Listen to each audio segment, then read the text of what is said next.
Lok Sabha vote মিটে যাওয়ার পরে রাজ্যে আবার সক্রিয় কেন্দ্রীয় তদন্তকারী সংস্থা ইডি। মঙ্গলবার রাজ্যের অন্তত 10টি জায়গায় হানা দিয়েছে তাদের একাধিক টিম। তবে এদিন তাদের বিশেষ নজর ছিল রেশন বন্টন দুর্নীতি মামলায়। এই মামলার অন্যতম অভিযুক্ত জ্যোতিপ্রিয় মল্লিক ঘনিষ্ঠ ব্যবসায়ী বারিক বিশ্বাসের দিকে। মঙ্গলবার বারিকের রাজারহাটের বাড়িতে যান ইডির আধিকারিকরা। আবাসনের ফ্ল্যাটের নিচে দাঁড়িয়ে থাকা দুটি বিলাসবহুল গাড়িতেও তল্লাশি চালানো হয়।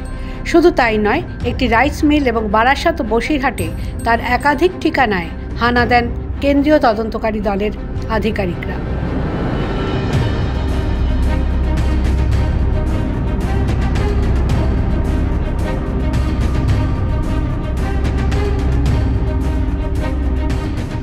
জানা গিয়েছে, সোনা পাচার, গরু পাচার সহ কয়লা পাচার মামলাতেও নাম জড়িয়েছিল বারিক বিশ্বাসের। 2014 সালে সোনা পাচার মামলায় গ্রেফতারও হন তিনি। এবার রেশন বন্টন দুর্নীতিতেও নাম জড়িয়েছে তার। শুধু তাই নয়, জ্যোতিপ্রিয় মল্লিকের আরও এক ঘনিষ্ঠ ব্যবসায়ী বাকিবুর রহমানের এক আত্মীয়র বাড়িতেও তল্লাশি চালায় ইডি। দেগঙ্গার তৃণমূল কংগ্রেসের ব্লক সভাপতি আনিসুর রহমানের দাদা মুকুল রহমানের বাড়িতে হানা দেয়। মুকুলের রাইস মিলেও তল্লাশি চালিয়েছে ইডি। মঙ্গলবার ভাঙড়ের চালকলেও হানা দিয়েছে ইডি।